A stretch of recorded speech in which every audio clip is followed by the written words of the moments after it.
맨날 봐도 반갑네. 맨날 봐도. 오늘 뭐 공법은 수업 잘 들었습니까? 예. 공법을 전략 목표를 세워서 한 90점 받아보시기 바랍니다. 우리 1차는 뭐 개론이든 민법이든 70점이 목표입니다. 일단. 그래서 70점을 무조건 통과하겠다 이런 생각으로 좀 하시면 되고, 오늘 이제 조문인데 지난번에 말씀드린 대로 민법의 3대 특강, 조문 특강, 판례 특강, 기출 특강 이렇거든요. 그래서 모든 법은 조문으로부터 시작해서 판례로 확대되고 기출 문제로 현실화되고 이렇게 되어 있습니다. 그래서 그 조합을 맞추기 위해서 지금 남아있는 특강 하나를 처리하고자 합니다. 그래서 오늘은 이제 전체 체계보다는 그 조문 자체를 중심으로 어떻게 시험 문제에 출제되는지 그걸 위주로 해서 좀 정리를 하고, 필요한 것은 메모를 잘 하시고 그 다음에 정리를 좀 잘 하시기 바랍니다.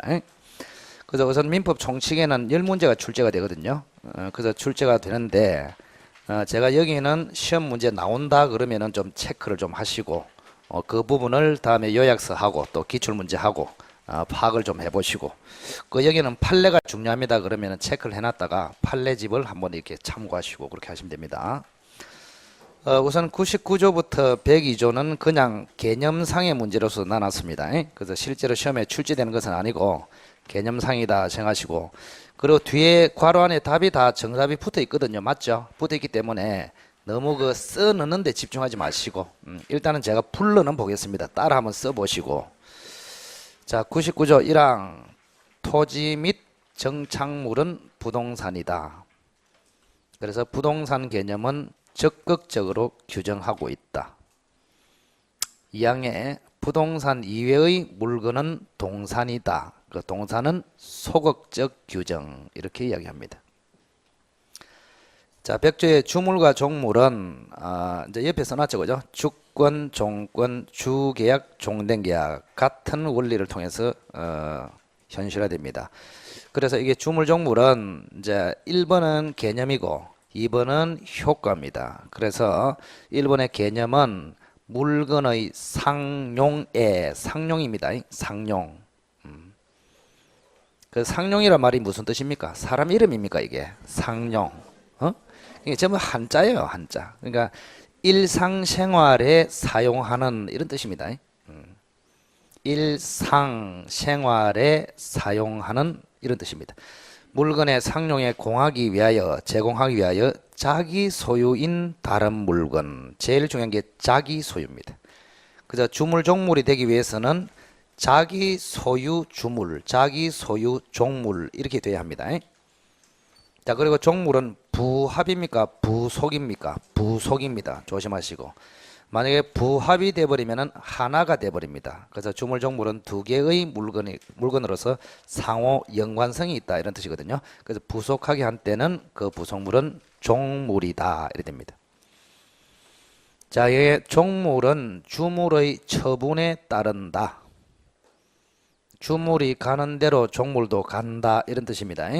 자, 종권은 주권의 처분에 따른다. 똑같습니다. 종물은 주물의 처분에 따르고 종권은 주권의 처분에 따른다. 그 다음에 이제 그 100조 옆에 주계약, 종된계약이 있잖아요. 그죠? 자, 요것도 이제 원리가 똑같은데 주계약이 무효로 되면은 종된계약도 따라서 무효가 된다. 이런 원리입니다. 반대로 말씀드리면 종된 계약이 무효라고 해서 주계약이 무효로 되는 것은 아니다. 이런 관계입니다. 주계약이 무효로 되면은 종된 계약도 따라서 무효이다. 그러나 거꾸로는 아니다. 이렇게 하시고. 자, 102조의 과실의 취득, 이것도 개념만 잡으면 됩니다. 천연과실, 법정과실이 있습니다. 천연과실은 밑에 화살표, 물건의 결과물, 법정과실은 물건의 사용료. 자, 소의 송아지, 말의 망아지 이런 게 천연과실. 자, 법정과실은 물건의 사용료이기 때문에 토지의 사용료, 지료, 건물의 사용료, 임대료, 임료, 차임, 돈의 사용료, 이자 이런 게 법정과실입니다. 자, 그래서 지료, 임료, 이자 이렇게 생각하시면 되고, 자, 103조하고 104조는 묶으시고 여기서 한 문제는 99% 출제가 됩니다. 103조, 104조. 굉장히 중요한 조문이죠. 중요한 조문인데 굉장히 추상적으로 딱 한 줄씩만 되어 있습니다. 그죠? 그래서 103조, 104조는 24회, 25회, 26회 연속으로 한 문제씩 계속 나왔습니다. 그래서 이번에도 나올 것입니다. 자, 103조하고 관련된 쟁점을 밑에 좀 써놨습니다. 불법 원행 급여가 적용되고 이중매매 사례 굉장히 중요하고 첩계약 사례도 한번 해결해 봐야 되고 도박 관련 사례 동기의 불법 문제 이 5가지가 쟁점이다 이 말입니다. 자, 그리고 우리가 103조하고 104조는 무효로 한다 이렇게 돼 있잖아요. 그죠? 무효로 한다. 자, 제가 정확하게 한번 읽어볼게요. 자, 선량한 풍속, 기타 사회 질서에 위반한 사항을 내용으로 하는 법률 행위는 무효로 한다. 자, 104조. 당사자의 궁박, 경솔, 무경험으로 인하여 현저하게 공정을 잃은 법률 행위는 무효로 한다. 자, 그래서 103조도 무효로 한다. 104조도 무효로 한다. 자, 이 무효는 공통점이 있다 이 말입니다. 그죠? 가장 강력한 무효로서 절대적 무효입니다. 절대적 무효. 선의의 제3자에게도 대항할 수 있는 절대적 무효다. 자, 그리고 103조 앞에다가는 746조 본문 이렇게 쓰시고 104조 앞에다가는 746조 단서 이렇게 쓰시기 바랍니다. 불법 원인 급여하고 결합된 문제가 나올 가능성이 매우 높다 이 말입니다. 자, 그래 써놓으시고 일단 좀 이따가 다시 정리할 것이고, 자, 103조로 올라가서 사회 질서에 위반한 사항을 내용으로 하는 법률 행위는 무효로 한다. 내용의 동그라미. 자, 사회 질서에 위반한 법률 행위는 무효로 한다. 이래 안 돼 있고 위반한 사항을 내용으로 하는 법률 행위는 무효로 한다. 그래서 법률 행위 중에서 내용이 사회 질서에 위반했을 때 무효로 한다. 이래 돼 있단 말이에요. 그런데 우리 판례는 확대하고 있다.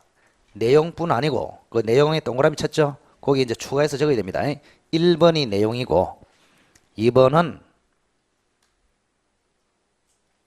동기, 3번은 조건, 4번은 금전적인 대가와 결부. 이 4가지가 되면은 무효로 한다 이렇게 봅니다. 그래서 내용만 반사회적이다 이게 아니고 동기도 반사회적이다, 조건도 반사회적이다, 그리고 금전적인 대가와 결부되어 있다. 그래도 전부 다 103조에서 무효다 이렇게 확대하고 있습니다. 자, 4가지가 뭐라고요? 내용, 동기, 조건, 금전적인 대가와 결부. 그 4가지를 딱 기억하세요. 자, 그래서 우리가 동기가 반사회적이다 이걸 불법 동기 이렇게 부르고, 조건이 반사회적이다 불법 조건 이렇게 부른다. 그래서 불법 동기가 있어도 무효로 되는 것이고 불법 조건이 있어도 무효로 되는 것이고, 그 다음에 불법 내용이 되어 있어도 무효로 되는 것이고, 그 다음에 금전적인 대가와 결부가 되어 있어도 무효로 되는 것이다 이런 얘기입니다. 확대하고 있습니다. 그게 판례입니다. 판례. 그래서 판례 제법을 보면은 103조와 관련된 첫 번째 가장 중요한 판례가 그 판례로 되어 있습니다.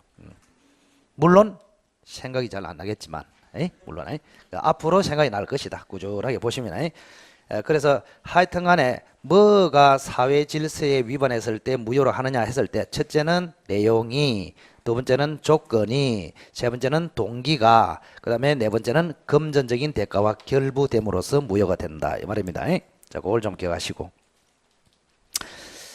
자, 이중매매하고 이제 첩계약 사례는 이미 문제를 통해서 했기 때문에 그 쟁점만 잡아주시고 불법 원인 급여하고 관련해서 정리를 좀 합시다. 불법 원인 급여. 자, 이거는 하여간에 103조하고 104조가 나오면은 시험에 나올 가능성이 매우 높다 이 말입니다. 자, 우선은 잘 보세요. 문제로 되는 사례를 딱 보겠습니다. 자, 갑이 을에게 매매를 했습니다. 잘 보세요. 1억으로. 그래서 넘겨줬어. 토지를. 그리고 1억도 지금 이렇게 넘어왔다 이 말입니다. 자, 그런데 이 매매가 알고 보니까 무효다 이 말이에요. 무효. 자, 무효가 무슨 뜻이냐? 이행하기 전에는 이행할 필요가 없고 이행이 된 경우에는 다시 돌려줘야 한다. 이런 뜻입니다. 무효라는 말이. 그래서 여기는 이행 전입니까? 이행을 했습니까? 이행을 했죠. 그럼 이행을 했으면 을도 토지를 반환하고 갑도 1억을 반환하고 일이 돼야 맞잖아요. 근데 그렇게 생각하면 틀렸다 이 말입니다. 왜? 여기는 뭐가 적용되기 때문에 746조가 적용이 돼 버린다 이 말입니다. 이게. 그래서 이 무효가 뭐 때문에 무효냐 이걸 잘 알아내야 됩니다. 첫째, 103조에 따라서 무효다. 104조에 따라서 무효다. 108조에 따라서 무효다. 이 세 가지가 딱 결부해서 시험에 나온다 이 말입니다. 응? 자, 그러면은 반사회적 행위이기 때문에 무효다. 이거는 쌍방이 양쪽 모두에 뭐요? 불법이 있는 것이다. 양쪽 모두에. 날씨가 좀 덥다 그죠? 날씨. 양쪽이 불법이다. 근데 과음을 지르면은 좀 더위가 해소는 됩니다. 사실은 그죠? 그 이해를 하시라. 그 양쪽이 다 불법이다. 이게 103조. 그럼 여기는 한쪽에만 불법이다. 이런 이야기고. 108조는 불법이 아예 아니다. 이런 이야기입니다. 세 가지를 다 알아야 된다. 그래서 양쪽이 불법일 때는 746조 본문이 적용됩니다. 본문.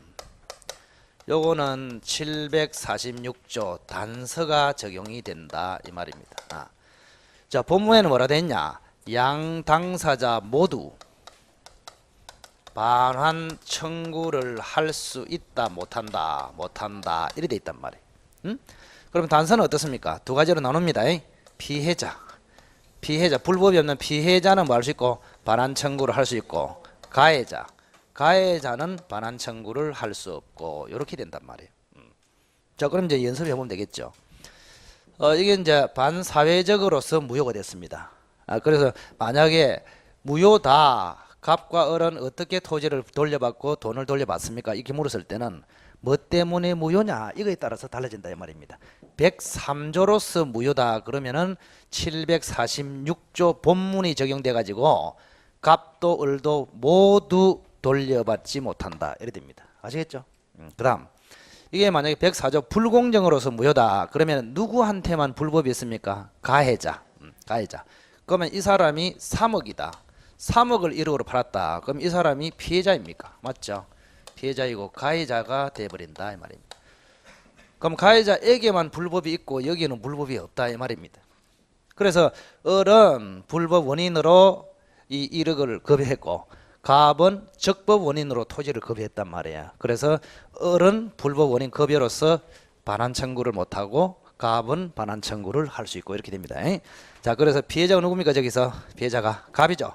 갑은 토지를 돌려받을 수 있고 을은 가해자는 1억을 돌려받을 수 있다 없다? 없다 이렇게 됩니다. 그런데 만약에 이게 통정허위 표시로서 무효가 됐다 이 말입니다. 108조. 그러면 746조가 적용된다 안 된다? 안 된다. 안 되기 때문에 갑도 반환 청구할 수 있고 을도 반환 청구할 수 있고. 아시겠죠? 요 논리를 좀 잘 기억하십시오. 요 논리.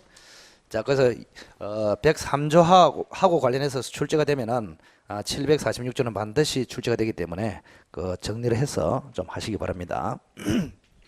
자, 그리고 요 무효는 가장 강력한 무효입니다. 무효.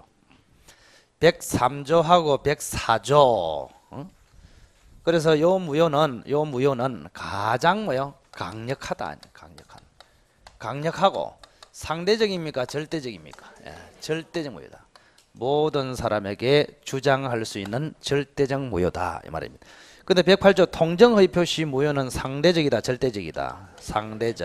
상대적이므로 악의의 제3자에게는 대항할 수 없고 선의의 제3자에게는 선의자에게는 대항할 수 없고 악의자에게는 대항할 수 있고 그렇게 됩니다.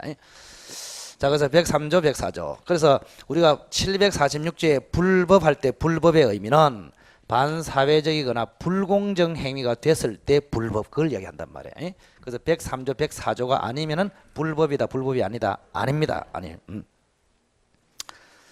자, 명의신탁을 위반해서 명의신탁했다. 그것도 불법입니다. 불법인데 746조의 불법이다 불법은 아니다. 불법은 아니다. 아시겠죠? 무슨 말인지? 예.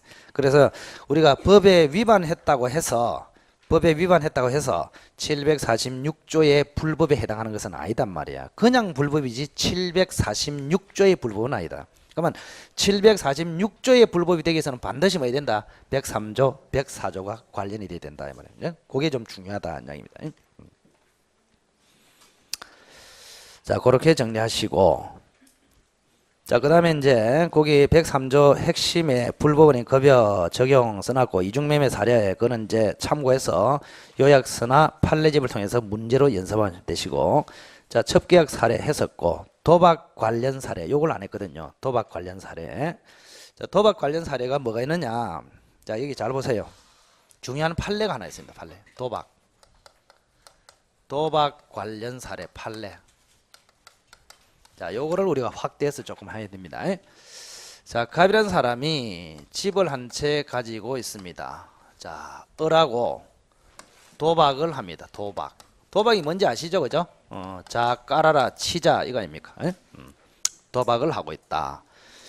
자, 그런데 이 사람이 1,000만 원 정도를 땄다 이 말이에요. 도박 채권자.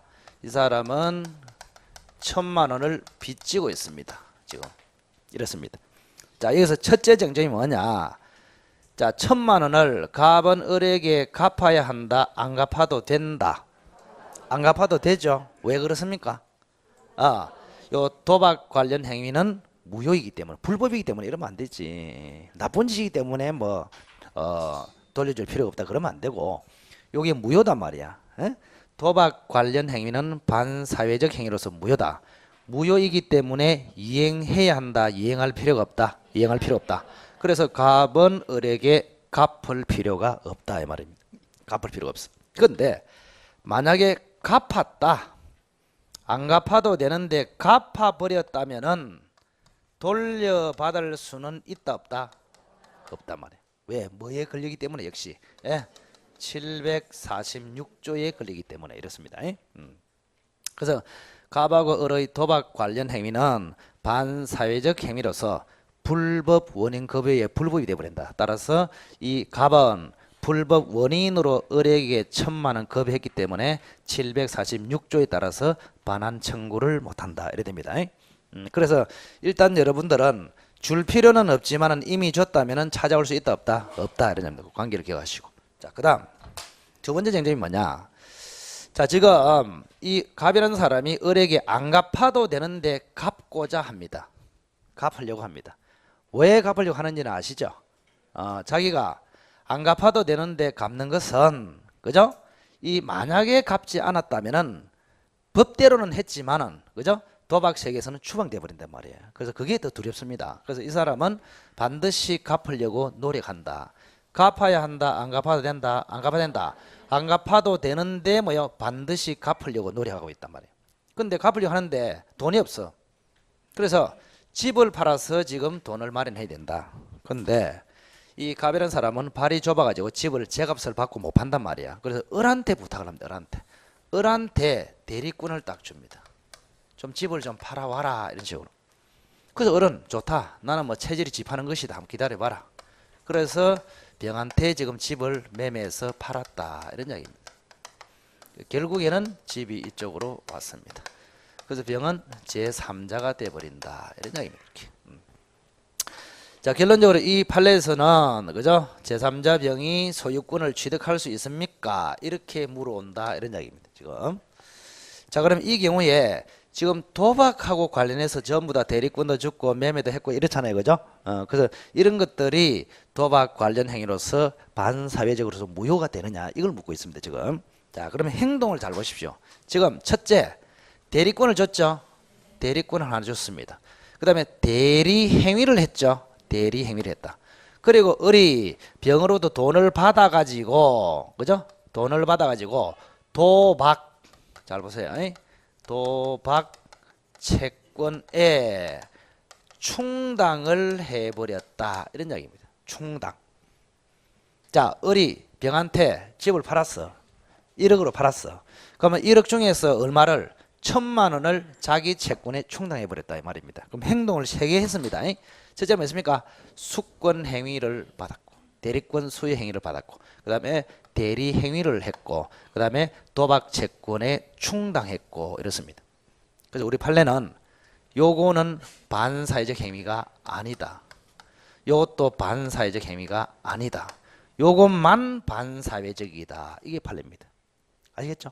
그래서 우리가 수권 행위하고 대리 행위는 도박 관련 행위로서 너무나 먼 관련된 행위이기 때문에 이거는 반사회적이 아니다 이래 봅니다. 그래서 이거는 무효다 유효다? 유효. 유효 갑니다. 수권 행위 유효. 대리 행위도 뭐로 간다? 유효로 간다. 유효. 따라서 병은 선악을 불문하고 뭐한다? 소유권을 취득한다. 이런 판례가 되겠습니다. 그래서 병으로부터 받은 매매대금 중에서 1,000만 원을 충당하는 행위만 반사회적으로서 무효다. 이렇게 보는 것이다. 무효. 자, 이 판례를 좀 잘 기억하시기 바랍니다. 무효다. 자, 그게 도박 관련 행위가 되겠습니다. 기억하시고. 자, 동기의 불법은 이제 여기 시험에 나오면은 동기의 착오하고 이제 차이를 좀 아셔야 됩니다. 동기의 착오. 자, 동기의 착오는 취소 사유입니다. 이거는 취소 사유. 동기의 불법 무슨 사유입니까? 무효 사유입니다. 이게. 동기가 불법일 때 법률 행위가 무효로 된다. 동기 착오했을 때 법률 행위를 취소할 수 있다. 그런데 자, 동기의 착오로서 취소가 되려 하면은 요건이 뭐였더라? 기억납니까? 동기가 반드시 뭐 해야 된다? 표시되어야 한다. 동기 표시가 필요하다. 동기 표시. 그런데 동기의 불법이 있음으로써 법률 행위를 무효로 만들기 위해서는 이 동기가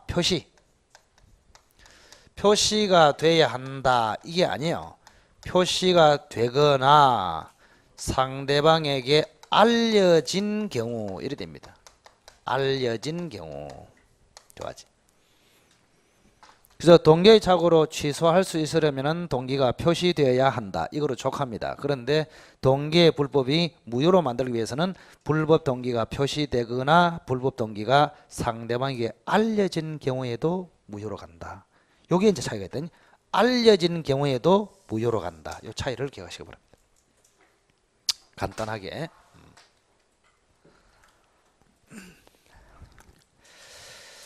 자, 그리고 104조 다시 내려옵니다. 자, 우리가 불공정 법률 행위가 되기 위해서는 3대 요건이 필요하다. 자, 피해자의 요건 1개, 가해자 요건 1개, 객관적인 요건 1개. 자, 피해자의 요건은 궁박하거나 경솔하거나 무경험하거나 맞죠? 그 다음 가해자의 요건은 뭡니까?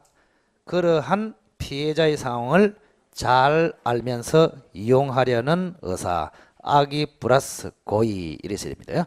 자, 이용하려는 의사는 조심하라 그랬죠. 이용하려는 의사는 뭐라 한다? 다른 말로 폭리 행위의 악이라 합니다. 폭리 행위의 악이. 그다음 객관적인 요건은 뭡니까? 급부와 반대급부는 현저하게 불균형 이래 됩니다. 자, 그래서 우리 조문을 통해서 그 세 가지 요건을 잡아낼 수 있어야 된다. 자, 피해자 요건은 뭐라고요? 궁박, 경솔, 무경험. 가해자 요건은 악의 플러스 고의. 객관적인 요건은 현저하게 불균형. 이 세 가지를 갖추면은 불공정 행위로서 무효로 된다. 자, 이 세 가지 요건은 누가 입증합니까? 피해자가 입증한다. 가해자가 입증한다. 피해자가 입증한다.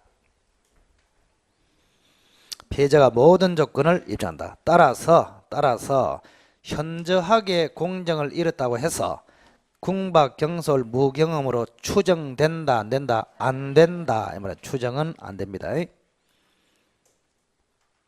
자, 대리의 경우에 자, 대리인이 불공정으로 법률 행위를 했다. 그러면은 궁박은 본인 기준, 경솔, 무경험은 대리인 기준 이렇습니다. 그리고 104조는 경매 및 정여는 적용이 된다, 안 된다? 안 된다. 하나 기억하시고 경매도 X, 정여도 X. 자, 한 번 더 정리할게요. 104조. 자, 불법원인 급여는 적용된다 그랬고 좀 전에 했고. 자, 성립 요건은 세 가지입니다. 피의자의 요건, 가해자의 요건, 객관적인 요건 세 가지.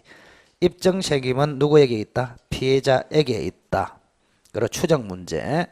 현저하게 공정을 잃었다고 해서 궁박, 경솔, 무경험이 추정되지 않는다.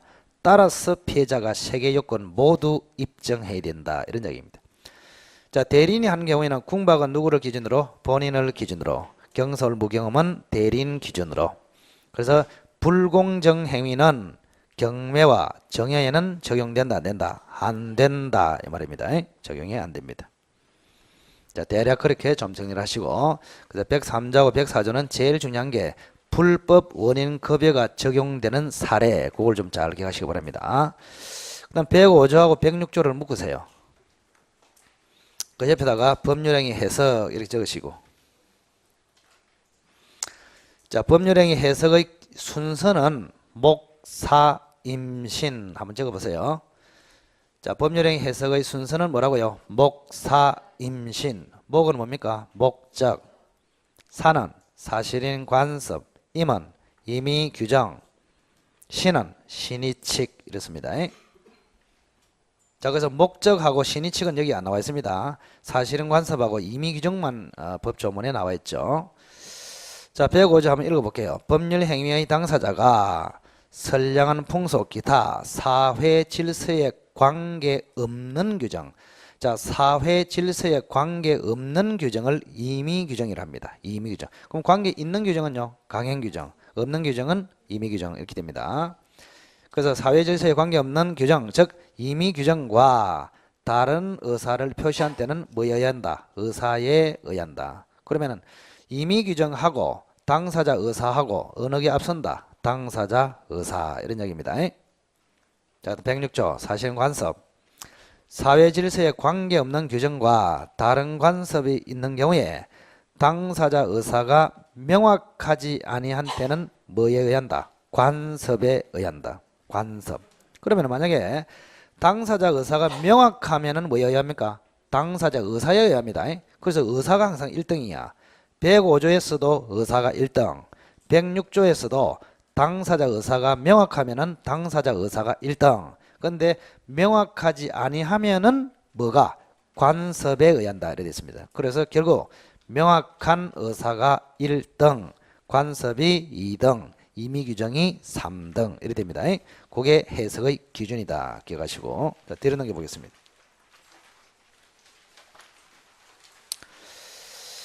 자, 진위 아닌 의사표시, 이것도 이제 한 문제 나온다 이렇게 생각하셔야 되는데, 한 문제.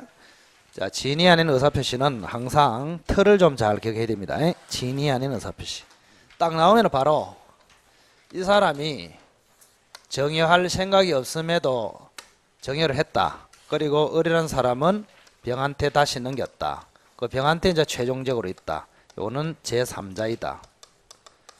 제3자가 나오면 항상 선의 악의로 나누어라 이렇게 했습니다. 이렇게. 자, 그러면은 정여할 생각이 없음에도 정여하겠다. 이걸 뭐랍니까? 비진의 표시 이렇게 된단 말이에요. 그래서 갑에서 을로 을에서 병으로 현재 넘어왔다. 그러면은 비진의 표시는 아무 소리 없으면은 유효다 무효다? 유효다. 유효이기 때문에 을은 권리자가 된다. 이런 이야기입니다. 맞죠? 권리자로부터 넘겨받으면은 무조건 소유권을 취득한다. 이렇게 됩니다. 그럼 두 번째. 자, 비진의 표시가 예외적으로 뭐로 갈 수도 있다? 무효로 갈 수도 있단 말이야. 그 무효로 가면은 무권리자가 돼버립니다. 무권리자. 자, 무권리자 을로부터 병이 넘겨받았다. 이거는 법률 규정에 의합니다. 법률 규정. 그래서 법률 규정을 보니까 이 무효로서 선의의 제3자에게 대항할 수 없다. 이렇게 됐습니다. 그래서 선의의 제3자는 권리를 취득하고 악의자는 취득을 못하고 이게 비진의 표시의 논리입니다. 지금 현재. 자, 그러면 여기 이제 생략된 게 있네요. 무효인 경우에는 어떤 경우입니까? 갑이 비진의 표시하고 있음을 을이 뭐였거나 알았거나 알 수 있었을 경우에. 그러면 알 반대말은 뭡니까? 급입니까? 알 반대 급대기 그죠?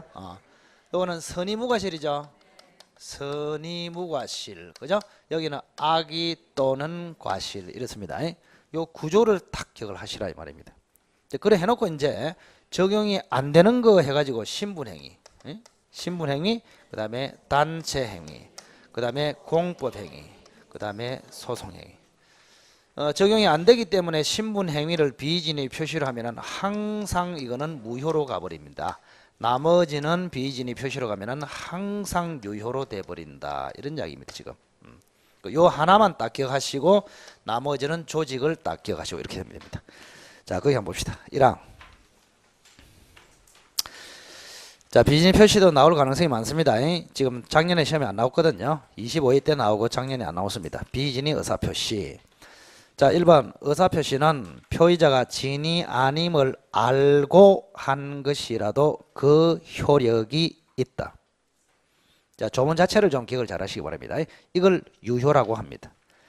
자, 의사표시는 표의자가 진이 아님을 알고 한 것, 표의자가 진이 아님을 알고 한 것, 이걸 뭐란다? 비진의 표시. 자, 비진의 표시이더라도 유효이다 이 말입니다. 그러나 상대방이 표의자의 진이 아님을 뭐 했거나 알았거나 이를 알 수 있었을 경우에는 무효로 한다. 자, 알았다, 악이, 알 수 있었다, 과실, 거나 또는 이래 됩니다. 그래서 악이 또는 과실이 있는 경우에는 무효로 한다 이런 이야기입니다. 정확하게 안 적으셔도 나중에 뒤에 답이 다 있거든요. 한번 찢어가지고 대조해서 한번 써보면 됩니다. 그리고 2항의 전항의 의사표시 무효는 뭐 선의의 제3자에게 대항하지 못한다.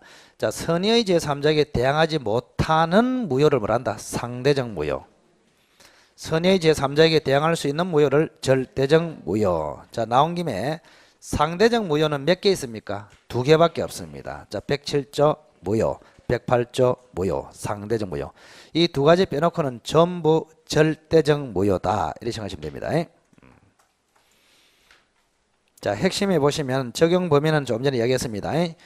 적용 범위는 적용이 안 되는 건 4가지를 다 기억하면 됩니다. 신분행위, 단체행위, 공법행위, 소송행위. 거기는 적용 안 된다.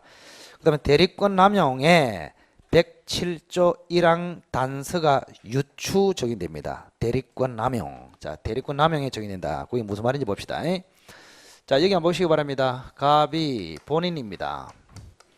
을에게 대리권을 줬습니다. 을이 병한테 대리권을 행사했는데 남용을 해버렸다 이 말이에요. 남용. 그럼 대리권의 남용은 조심해야 될 게 항상 대리권은 있습니다. 대리권은 있어요.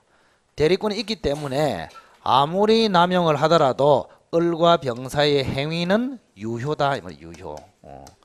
유효이기 때문에 갑은 책임을 진다 이겁니다. 진다. 자, 그런데 우리 판례는 그죠? 대리인이 대리권 남용하고 있음을 상대방이 뭐 했거나 알았거나 알 수 있었다면은 이 유효에서 뭐로 바뀐다? 무효로 바뀐다. 이게 대리권 남용이단 말이에요. 그래서 대리권 남용 사실을 알았거나 알 수 있을 경우에는 무효다. 이거하고 비진이 표시임을 알았거나 알 수 있었다면은 무효다. 같잖아요. 그래서 대리권 남용을 무효로 만드는 이론도 107조 1항 단서를 유추 적용해서 만든단 말이에요. 아시겠죠? 관련이 되어 있다 이 말입니다. 자, 그래서 이번에 대리권 남용 제가 써놨는데 대리권 남용에도 107조 1항 단서를 유추 적용해서 해결한다 이 말입니다. 그 다음 비진이 표시해서 대표적인 판례 근로자 퇴직 사건과 사립대 조교수 사건이 있습니다. 판례입니다. 그네 근로자 퇴직 사건과 사립대 조교수 사건. 그거는 이제 이렇습니다. 자, 근로자. 자, 지금 이게 회사입니다. 회사예요. 을이 지금 근로자입니다. 근로자. 자, 이 근로자가 퇴직할 생각이 없으면서 퇴직을 하겠다고 비진이 표시를 했다 이 말입니다. 지금. 자, 근로자가 퇴직할 생각이 없음에도 퇴직하겠다고 비진이 표시를 했다. 사직서 제출했다 이 말이에요. 그러면 사직서 제출한 거는 유효입니까 무효입니까? 일단은 뭐요? 유효죠. 일단은 유효입니다. 일단 유효. 그러나 이게 무효로 갈 수도 있죠. 무효로. 뭐? 회사가 상대방이 근로자가 비진이 표시하고 있음을 알았거나 알 수 있었다면은 무효로 간단 말이에요. 자, 그런데 이 근로자 퇴직 사건에서는 회사의 지시로 이렇게 돼 있단 말이에요. 회사의 지시로, 사용자의 지시로 또 회사의 경영 방침에 따라서 이렇게 나옵니다. 그러면 회사가 시켜서 지금 비이진이 표시한 거 아닙니까? 맞죠? 그러면 근로자가 비이진이 표시를 하고 있음을 회사 쪽에서는 알고 있다, 모르고 있다? 알고 있다. 알고 있기 때문에 요거는 무효이다. 따라서 근로자는 퇴직이 된다, 안 된다? 안 된다. 이런 사건입니다. 안 된다. 근데 이건 이제 사립대학교 조교수 사건으로 딱 바뀌어버리면 이게 조교수입니다. 조교수. 조교수가 무리를 일으켜가지고 그 무리는 다음에 시간 나면 알려줄게. 그 조교하고 조교사가 뭐가 있어가지고 그런 사건이 있어. 그 누군지도 알고 있는데 이야기하면 명예훼손이 된단 말이야. 그래서 이 조교수가 무리를 일으켜가지고 사태 수습을 위해서 학교 측에다가 사직할 생각이 없음에도 사직하겠다고 했단 말이야. 역시 뭐 했단 말입니까? 비이진이 표시. 그런데 학교 측에서는 이 조교수가 그냥 마음에 없는 소리를 했다. 즉 비이진이 표시했다는 사실을 학교 측에서는 알았다, 몰랐다? 몰랐습니다. 몰랐어. 몰랐기 때문에 그때는 뭐다? 유효이다. 이 말. 그래서 조교수는 뭐 된다? 사직된다. 이렇게 됩니다. 사직된다. 근로자는 퇴직이 된다, 안 된다? 퇴직이 안 된다. 이런 판례가 되겠습니다. 두 가지. 그래서 하여튼 간에 긴장하지 마시고 자연스럽게. 이게 이제 흥분을 하면은 긴장을 하거나 너무 흥분하면은 앞으로 1시간 정도 공부가 안 돼. 본인은 다른 사람은 괜찮아도 그 흥분할 필요 없어. 전혀 긴장할 필요도 없고. 그럴 수도 있지 뭐, 그죠? 고함을 지를 수도 있잖아요. 그 정도 울리는 거 뭐 실수가 충분히 있을 수 있죠. 얼마든지 가능합니다. 그래도 그 정도면 빨리 수습한 겁니다. 어떤 사람은 얼굴이 벌건해 가지고 막 책상 뒤지고 엎고 난립니다 지금. 그럼 진짜 분위기 이제 조진다. 저 정도면 아주 양호합니다. 공부가 잘 되시기를 진심으로 기원합니다. 자, 어쨌든 근로자 퇴직 사건은 회사 측에서 비이진이 표심을 알았기 때문에 뭐다? 무효. 그래서 퇴직이 안 된다. 조교수 사건은 비이진이 표시를 학교 측에서 몰랐기 때문에 사직이 된다. 됐죠? 사직이 된다. 그 차이를 기억하시기 바랍니다. 두 가지 사건. 자, 그리고 진위의 동그라미를 딱 치시고, 진위. 자, 진위는 우리 판례가 하나 나와 있습니다. 진위 아닌 의사표시에서 진위가 뭐냐? 당사자가 바라는 사항이거나 원하는 사항이 아니라 현재 가지고 있는 생각이다. 이게 판례입니다. 아시겠죠? 생각. 그러니까 희망이다, 생각이다. 생각이다, 생각. 그래서 희망은 안 했지만은 생각만 있었다면은 비이진이 표시다. 진정한 의사표시다. 진정한 의사표시다. 이래 됩니다. 자, 그걸 좀 강조합니다. 자, 107조 진위는 생각이다. 희망이 아니고. 자, 108조 통정한 허위의 의사표시는 무효로 한다. 맞습니다. 전항의 의사표시 무효는 선의의 제3자에게 대항하지 못한다. 그래서 뭐다? 상대적 무효다. 자, 108조는 제3자 범위하고 불법원인 급여는 적용된다, 안 된다? 안 된다. 채권자 취소는 된다, 안 된다? 된다. 통정 허위 표시는 채권자 취소가 되고 이중매매는 채권자 취소가 안 되고 기억하시기 바랍니다. 자, 여기서 말하는 제3자에 들어가느냐 들어가지 않느냐. 자, 들어가지 않는 사람 10명 이야기했죠. 지금 좀 설위할 때도 됐는데 자, 한번 들어보시기 바랍니다. 자, 108조의 제3자에 들어가지 않은 사람 10명. 자, 왼쪽으로 탁 와가지고 손해배상 청구권의 양수인. 자, 오른쪽으로 딱 가가지고 상속인, 일반 채권자, 추심 목적의 채권 양수인. 자, 네 사람 했습니다. 그 다음 중간으로 딱 와가지고 채권의 가장양도에서 채무자, 주식의 가장양도에서 회사, 선순위 저당권자의 가장포기에서 후순위 저당권자, 그 다음에 가장대리에서 본인, 가장대표에서 법인, 또 가장 제3자를 위한 계약에서 수익자. 자, 이렇게 하면 10명이 됩니다. 아시겠죠? 요거 대충 그렇게 해서 이렇게 그림을 통해서 외우고 있으라 이 말입니다. 자, 그래서 108조는 그 케이스 문제로 출제가 되면은 두 가지가 딱 나옵니다. 가장매매 사건하고 은닉행위 사건하고 두 가지가 나옵니다. 가장. 자, 그거는 문제풀을 통해서 충분히 연습이 됐습니다. 자, 그래서 108조는 굉장히 단순하게 되어 있죠. 통정허위 표시는 무효로 한다. 전항의 무효는 선의의 제3자에게 대항하지 못한다. 이때 무효는 뭐다? 상대적 무효다. 이런 이야기입니다. 그래서 밑에 핵심에 제3자의 범위 10명 안 들어간다. 그러면 들어가는 사람 중에서 중요한 세 사람이 있었죠. 기억납니까? 파산관제인, 그 다음 가압류 채권자, 그 다음에 보정인, 그 세 사람은 딱 기억하시기 바랍니다. 중요합니다. 자, 109조 착오로 인한 의사표시. 자, 착오는 작년에 출제가 됐는데 뭐 이거는 워낙 중요하기 때문에 또 출제될 가능성이 매우 높다. 이런 이야기입니다. 자, 1항을 보겠습니다. 의사표시는 법률 행위의 내용의 중요 부분에 착오가 있는 때는 취소할 수 있다. 법률 행위의 내용의 중요 부분에 착오가 있는 때는 취소할 수 있다.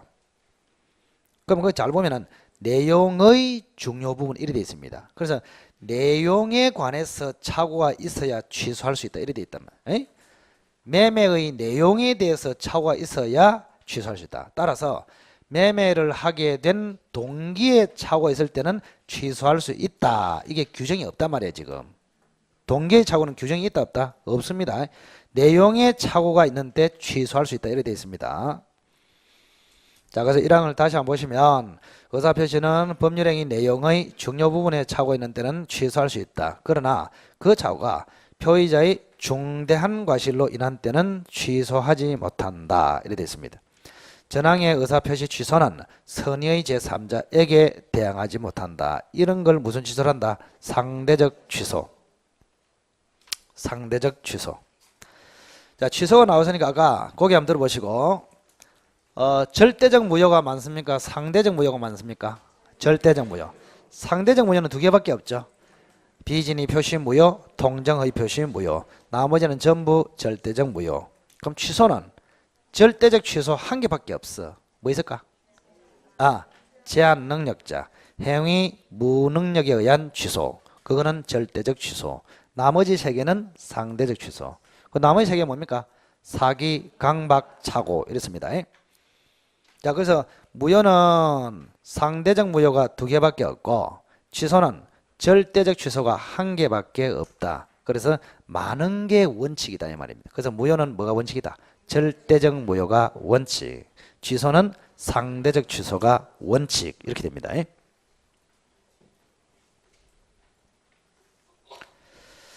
자, 밑에 핵심에 보시면 중요 부분 및 중과실에 관한 판례를 정리해야 되고 다른 취소 사유와 경합 문제를 처리해야 됩니다. 자, 지금부터 한번 연습 삼아 불러보겠습니다. 우리 판례가 중요 부분이다 한 판례가 5개 정도. 첫째, 한번 연습 삼아 적어보시기 바랍니다. 사람의 동일성. 두 번째, 물건의 동일성. 세 번째, 법률행위 성질. 네 번째, 토지의 현황 경계. 다섯 번째, 법률의 착오, 쌍방의 착오. 이렇습니다. 5개. 대략 이렇게 아시라 이 말이에요. 중요 부분 긍정. 자, 한 번만 더 해볼까요? 5개. 사람의 동일성, 물건의 동일성, 법률행위 성질, 토지의 현황 경계, 그 다음에 법률의 착오, 쌍방의 착오. 그 다음 중요 부분 착오가 아닌 거 4개 정도. 경미한 착오, 시가에 관한 착오, 면적 부족에 관한 착오. 그 다음에 중요합니다. 소유권 귀속에 관한 착오. 그 다음 더 중요합니다. 착오로 인하여 경제적 불이익을 입지 않은 경우. 착오로 인하여 경제적 불이익을 입지 않은 경우. 그거는 경미한 착오로서 취소할 수 없다. 자, 그 다음 중과실을 긍정한 판례가 2개 있죠. 뭐요? 공장 부지 사건하고 또 뭐요? 상호 신용금고 담보 설정 해지 사건. 담보 설정 해지 사건. 중과실을 부정한 거 2가지는 뭐 있습니까? 기억납니까? 고려 청자 사건. 또 뭐요?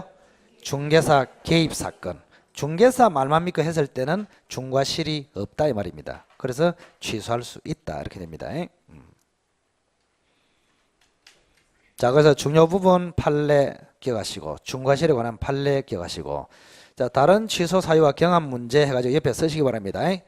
자, 착오와 사기, 선택적, 사기와 담보 책임, 선택적, 착오와 담보 책임, 선택적이 아닙니다.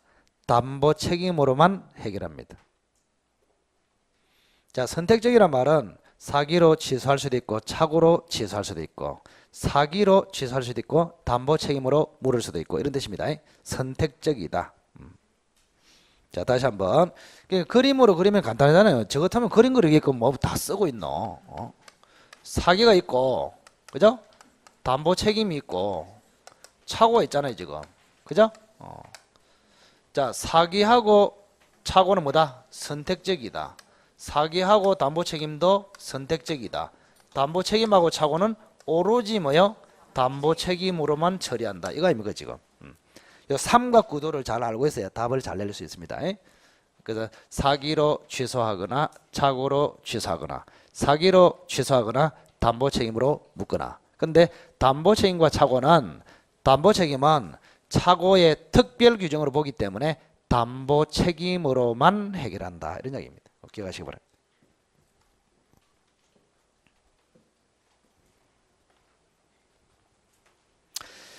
자, 그 다음에 이제 동계의 착오가 빠졌네요. 밑에 핵심에 3번 해가지고 동계의 착오. 조문은 지금 없잖아요. 보시다시피. 조문에는 내용의 착오가 있는 때는 취소할 수 있다. 이렇게 되어 있잖아요. 그런데 법률 행위를 하게 된 동계의 착오가 있을 때는 취소할 수 있는지에 관해서 조문에 없습니다. 그런데 우리 판례는 동계의 착오는 원칙은 취소할 수 없다. 예외적으로 뭐 됐을 때 동기가 표시된 경우에는 취소할 수 있다. 세 번째, 동기가 표시가 되지 않아도 취소할 수 있는 경우가 있다. 어떤 경우에? 상대방으로부터 유발된 동기의 착오. 이랬습니다. 자, 순서대로. 자, 동기의 착오는 취소할 수 없다. 그러나 동기가 표시되면은 취소할 수 있다. 근데 동기 표시 없이도 상대방으로부터 유발된 동기의 착오는 취소할 수 있다. 이렇게 연습을 하셔야 됩니다. 자, 기억을 하시고. 자, 110조. 사기 강박. 자, 사기 강박도 지금 착오는 26회에 출제가 됐거든요. 작년에. 근데 작년에 출제됐지만은 나올 확률이 거의 100%입니다. 착오는 매년 나오기 때문에. 그리고 110조 사기 강박은 작년에 출제가 안 됐어요. 25회 때 됐어요. 그래서 사기 강박도 무조건 출제가 된다. 이렇게 생각하시면 됩니다. 이번에. 그 결론은 뭡니까? 다 나옵니다. 다 나오. 의사표시는. 그래서 지난번에 의사표시는 무조건 테마마다 한 문제 출제된다 그랬죠. 그래서 우리 민법 전역에서 가장 기출이 많이 되는 그런 부분이다 생각하시고. 자, 110조 한번 읽어볼게요. 1번. 사기나 강박에 의한 의사표시는 취소할 수 있다. 이걸 상대방에 의한 사기, 강박 이렇게 봅니다. 상대방이 사기나 강박을 쳤다 이 말입니다. 이때 표의자고 상대방을 머릿속에 있다 그리란 말이야. 의사표시를 한 자가 표의자, 듣는 사람이 상대방. 그래서 상대방이 사기나 강박을 표의자에게 쳤다. 이때 표의자는 항상 취소할 수 있다. 이게 1항입니다. 1항. 상대방 사기 강박. 자, 2항을 보겠습니다. 상대방이 있는 의사표시에 관하여 상대방이 있는 의사표시에 관하여 제3자가 사기나 강박을 행한 경우에 원칙은 취소할 수 있다 없다? 없습니다. 왜? 상대방이 사기를 쳤습니까? 제3자가 쳤습니까? 제3자. 제3자가 쳤기 때문에 상대방에게는 잘못이 없어요. 따라서 상대방을 보호하기 위해서 표의자는 취소할 수 없는 것이 원칙이다. 다만 제3자 사기 강박 사실을 상대방이 뭐였거나 알았거나 알 수 있었을 경우에는 보호할 필요 없기 때문에 취소할 수 있다. 이렇게 합니다. 자, 2항에 상대방이 있는 의사표시에 관하여 제3자가 사기나 강박을 행한 경우에는 상대방이 그 사실을 알았거나 알 수 있었을 경우에 한하여 취소할 수 있다. 자, 3항에 전항의 의사표시 취소는 선의의 제3자에게 대항하지 못한다. 역시 상대적 취소 이렇습니다. 자, 밑에 핵심에 보시면 제3자의 범위가 되어 있습니다. 이거는 무슨 말이냐? 이게 진짜 제3자냐, 상대방과 동일시 되느냐, 이걸 묻고 있잖아요. 그죠? 진짜 제3자 같으면은 RR 취소, 상대방과 동일시 된다 그러면은 무조건 취소 이래 되잖아요. 그러면 겉으로 보기에는 제3자처럼 보이는데 상대방과 동일시 되는 제3자는 세 마리 있었죠. 기억납니까? 대리인, 출장 소장, 영업 부장. 자, 상대방의 대리인, 상대방의 출장 소장, 상대방의 영업 부장, 이거는 상대방과 동일시되기 때문에 제3자 사기다, 상대방 사기다, 상대방 사기. 따라서 언제나 취소할 수 있다. 근데 순수한 제3자는 세 마리가 뭡니까? 다시 나오죠. 피용자, 중개인, 긴거. 이게 뭐야? 상호, 신용금고, 기획감사실, 과장. 긴급이다, 긴거. 예, 긴거. 그 세 사람이 사기를 치면은 순수한 제3자 사기이기 때문에 무조건 취소다. RR 취소다. RR 취소 이런 이야기입니다. 자, 핵심에 그리고 이번에 보시면 취소권, 손해배상 청구권, 부당이득 반환 청구권의 관계. 자, 관계는 간단합니다. 자, 취소와 손해배상 청구는 AND, 취소와 부당이득 반환 청구도 AND. 그러나 손해배상 청구와 부당이득 반환 청구는 OR 또는 이렇게 됩니다. 취소하면서 손해배상 청구 가능합니다. 취소하면서 부당이득 반환 청구 가능합니다. 그러나 손해배상 청구하면서 부당이득 반환 청구 안 됩니다. 손해배상 청구하거나 부당이득 반환 청구하거나 이래 됩니다. 자, 3번의 다른 취소 사유와 경합, 그건 아까 차고에서 했고 기억하시기 바랍니다. 자, 이게 자, 그러면 이제 이항을 조금 응용하면은 상대방이 있는 의사표시에 관하여 제3자가 사기나 강박을 했을 때는 상대방이 그 사실을 알았거나 알 수 있을 경우에 한하여 취소할 수 있다. 이래 돼 있죠. 그러면은 상대방이 없는 의사표시의 경우에 제3자가 사기나 강박을 행하는 경우에는 어떻습니까? 그때는 언제나 취소할 수 있다. 이렇게 합니다. 상대방이 없는 의사표시에 관하여 제3자가 사기를 쳤을 때는 표의자는 언제나 항상 취소할 수 있다. 왜? 상대방이 없기 때문에 상대방이 알았거나 알 수 있었을 경우에는 취소할 수 있다. 이게 있을 수 없잖아요. 그리고 상대방을 보호할 필요도 없잖아요. 그래서 항상 취소할 수 있다. 이렇게 합니다. 아시겠죠? 연습을 잘 하시기 바랍니다. 자, 됐습니다. 그까지가 107조 한 문제, 108조 한 문제, 109조 한 문제, 110조 한 문제씩 출제가 된다. 이렇게 생각하시기 바랍니다. 자, 나머지 밑에는 잘 안 나오니까 좀 쉬었다가 간단하게 보고 대리로 넘어가도록 하겠습니다.